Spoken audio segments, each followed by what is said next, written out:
All right, welcome back, Next Gen family, to another amazing edition of Mentor Moments. Today, I am joined by the wonderful Ali Ahmed. I cannot wait for us to dive in here. Ali is the Director of Thought Leadership for Fidelity Investments. We're going to talk about everything from thought leadership to design and experience to some of Ali's tips for managing a team, for advice he learned along the way in his career. So we got a big one coming your way. So make sure you grab a pen, get ready. Ali's ready. I know he's ready. So Ali, thank you so much for being here. Thanks, Andrew. I appreciate it. Awesome. Well, we're going to dive in just as we do here at Next Gen, bringing the energy, bringing the hype, getting ready for some of the bigger stuff, but letting people get to know you in a little bit of a different way first with some rapid fire questions. So I'm going to put you on the hot seat for a little bit, get you sweating a little bit and ready for what's to come. So are you ready for a little rapid fire round? I sure am. Let's do it. Your first question: what is one book that you would recommend everybody read right now? Essentialism by Greg McCowan. It's The Art of Doing More But Less, I believe. I'm butchering the title, but it's been a fantastic book to really think about how do I spend my time and make sure that what I'm doing matters. So insightful. I think, we're already, first question, we're diving off right away, but doing more by doing less. I can't wait to dive in a little bit more into some of that philosophy later. Your second question: what is one wellness tip that you would recommend everybody follow? Be kind to yourself. Beautiful. I think sometimes we just get so hung up about like, how do I I'm hustling and I'm grinding, but I think you have to just take a moment and just say, hey, I'm doing the best I can. I love that. Your third rapid fire question: what's one productivity hack that keeps you performing at your top level? Stepping away, right? I think sometimes just take a moment, take a breather, go step outside if you can, have the opportunity to get some fresh air, and then come back to it, right? I think sometimes it feels like you're underwater, you're drowning, but I promise you that the work will be there when you come back. So just take a moment to come back to it, and then you're like, all right, this feels good. Yeah, and that's not a false promise. The work doesn't disappear. It doesn't just go away. It'll be there. Yeah. Sure. Your final rapid fire question, Ali. Can you walk us through a little bit about your morning routine and maybe some things you do in the morning that help set yourself up for a great day every day? So actually, I think it starts the night before. So I get a good night's sleep before I start anything, and I think sleep is a luxury that a lot of people should be able to try to afford into their lives. So get a good night's sleep. And then I'm an early riser, but doesn't mean that I start work right away. So I take my time getting ready to get into this space, have my coffee, just just relax, watch maybe something on YouTube or whatever. It might be like something on like technology or just learning something. And then I start my day, get my brain warmed up before I jump into work. Wow. I love that. I love that. Well, hey, you made it through the rapid fire round. You gave us a bunch of insightful stuff right off the bat. So I can't wait to see what comes next. But we're going to dive right in. I'd love to talk about your current role as the Director of Thought Leadership at Fidelity and how you, in this role, ensure that a large company, one that, we all know well, everybody has seen Fidelity, whether it's, in their marketing or just being around for as long as it has. How do you ensure that they're standing for the right principles and that the message aligns from both the top and, all of the employee base? So I think first and foremost, I'm very lucky that I don't have to have that responsibility alone. One of the core operating principles at the Fidelity is to drive high quality customer experiences from end to end. And it's to the point where we're expecting every one of our associates to be what we call customer obsessed and really thinking about the customer in every single aspect. I think that's been something that's been core to the company since its founding, is how do we overall help people live their best financial lives? And so what that means is how that looks evolves over time based on the way the world exists. But the end goal is any different from what it was 10, 15, 20 years ago, 40 years ago. It's like, how do we help people live their best financial lives? Totally. I think it's beautiful. I think the idea of being customer obsessed is something that not a lot of people keep in mind, and I think you guys spearheading that and saying, hey, if you're an entrepreneur watching and you're looking to start a company, think about the customer when you do it. Otherwise, you're not going to be able to, stay around and keep that mission and message going. It's what I was talking about, like stepping away for a second, because what we do impacts people, right? Sometimes when we get stuck, especially now in our worlds, we get so much into like on a digital aspect or landscape, and we're just trying to solve a quote unquote problem, losing the sight that there's human beings on the other side of the screen. And I think sometimes when we lose sight of that, we don't make necessarily the best kind of products and services. But if we understand that every moment, every step, every effort is about helping people, then you can start to gear toward really, really good, effective kind of practices. 100%. Diving in a little bit further, I know you're a big design guy. You talk, you got design all over your LinkedIn, but you talk about designing experiences that are good for both people and businesses. Can you talk to us a little bit about where this passion comes from? Maybe you can throw an example in there of an experience that you've been able to design and create that you're really proud of, really passionate about. But would love to start exploring this route together. So I'm going to me search this answer. So really, I think it stems from personal experience. So I'm like the proud son of two immigrants, and when they moved to the Midwest, so they didn't have a community that was established for them to integrate to tap into. So a lot of the experiences that I had growing up, and they had me like raising me up as their oldest, that it was often learning about things the first time and like kind of unpacking. It was like, how do you even do it? And it could be something as basic as like, how do you register for school? How do you make sure that you get lunch tickets? Things like, or do you go to sign up for daycare? Or is this after school support? Like whatever it may be, right? A lot of these things were really about just trying to figure out things and sometimes the instructions weren't there, right? It like really relied on implicit knowledge, or somebody shared this with you, and we necessarily didn't have that all the time, and so you were just trying to struggle to figure it out as you were figuring it out. And so I'm very fortunate that, and I have 3 younger brothers underneath me, and my parents would really instill that my part of my responsibility of being an older brother is to help them not make the same mistakes that I had, or try to avoid stress and anxiety. And so I think that core value that my parents try to instill in me extends to how I exist professionally. I want to make sure that whenever somebody enters the world or tries to interact with a product or service, that they don't have a level of stress or anxiety that could have been circumvented, that could have been avoided. And so what it really comes down to is if you can solve problems for people better than anybody else can, people will line up outside the door to pay you to solve their problems. And so you can make money off of like solving issues for folks.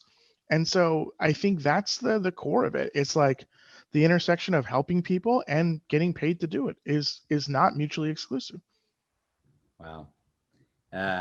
It's so powerful. And I'm drawn to it as well. This idea of how can you find an intersection that you can solve problems and make money? If you can help people, they're going to come back to you time and time again. And I think, you guys at Fidelity are also focused on that clearly. I think, tying these two questions together, it's clear that, yeah.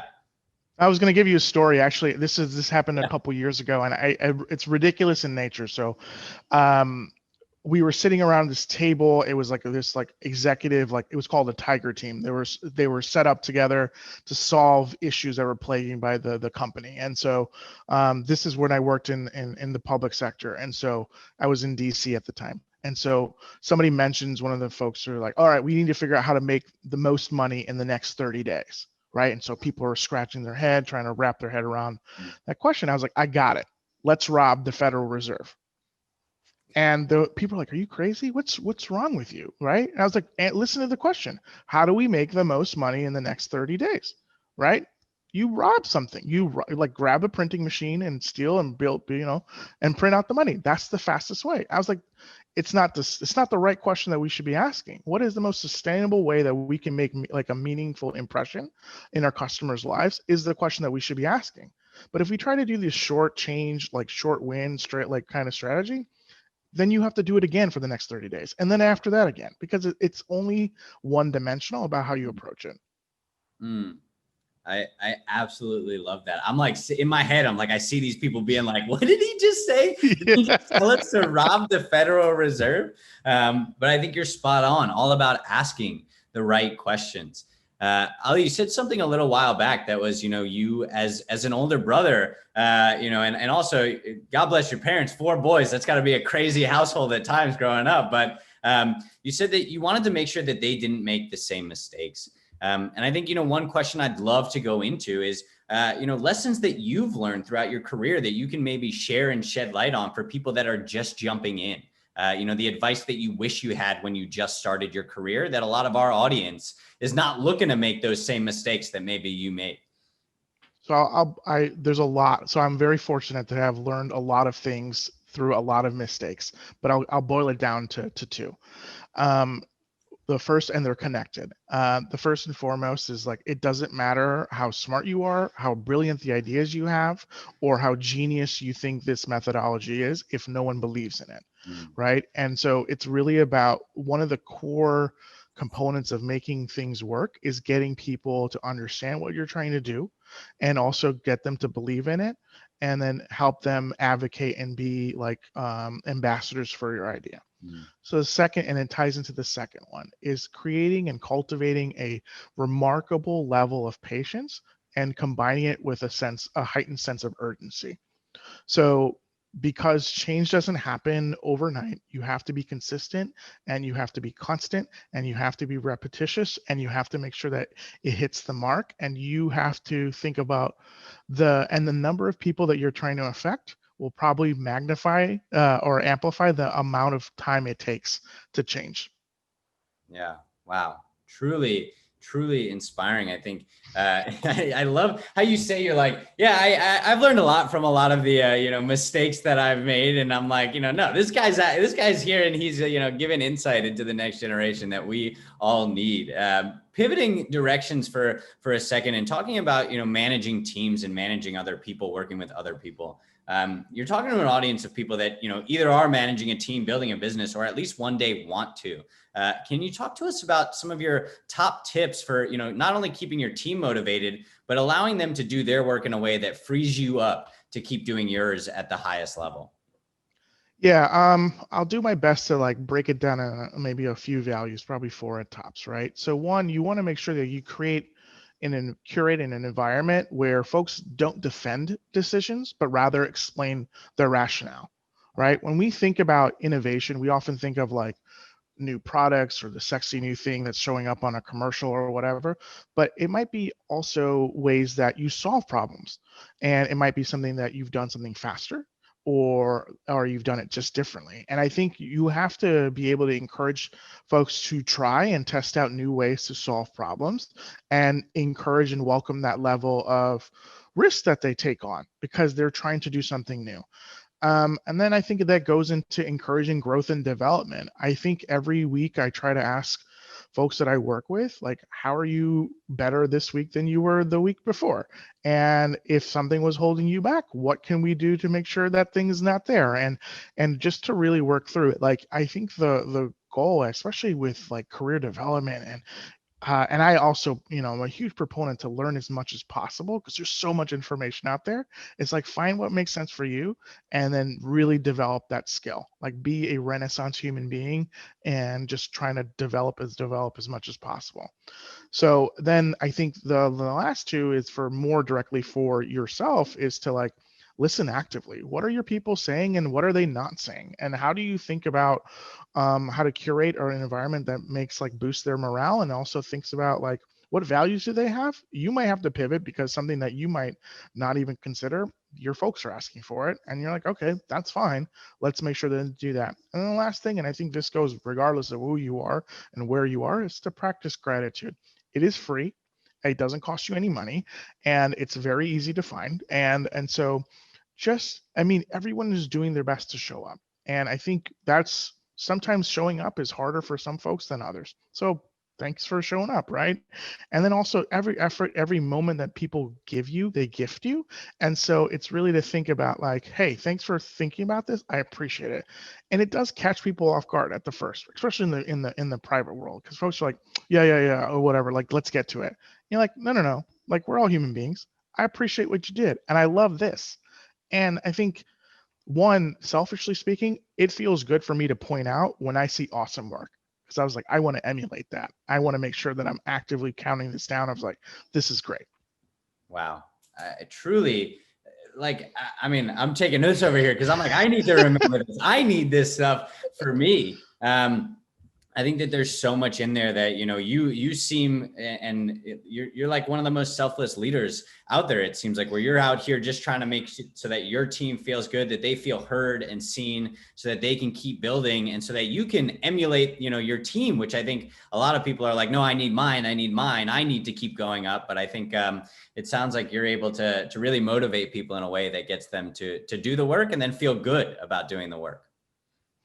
Yeah, you're never going to be able to do anything by yourself, no matter how much you think you are going to do things by yourself. Like, you always have the support, either invisible or visible support, of people around you, right? So like, and that could be personal or professional. I think it's always, always good practice to like just be on, like, aware that you didn't drive everything yourself. Like, there are systems that were built for you that you may not have known, or there are folks actively helping you that you don't even know about. And so just like, be cognizant that you're part of a larger ecosystem that's driving toward bigger things. Yeah, definitely. And the other thing you said earlier is gratitude is free. And I think a lot of people forget that. Like, a lot of people are like, I don't have time for that. I gotta keep moving forward. But that's it's hugely impactful, hugely important. Agreed. Totally agree. Ali, somehow we've managed to make it like almost to the end of our time here. I don't know how this flew through, but I love to end with the same question, which is, obviously you're speaking to a next generation audience, and it's a weird time in our world. It's an exciting time in our world, but we have people coming up right now that are, going through college, looking to enter the job market, and they're making moves and changes. So in your mind, what excites you about the future and about this next generation? What doesn't excite me? I think so I'm really, and I'm struggling with one thing, but I will say this, and it comes to this, like, more emphasis on inclusive representation with across industries. That's amazing. Like, the fact that we're talking about how our government functions might possibly change.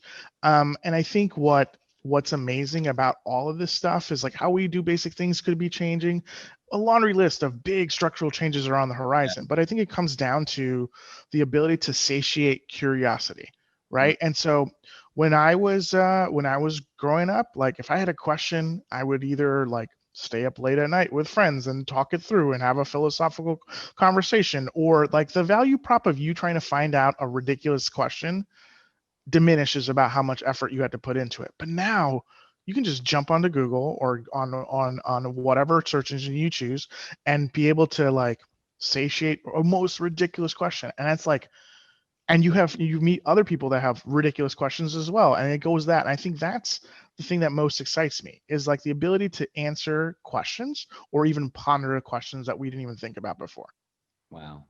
Absolutely. And you can do stuff like this where I can jump on with you and get all my questions answered that I'm looking. Absolutely. Yeah.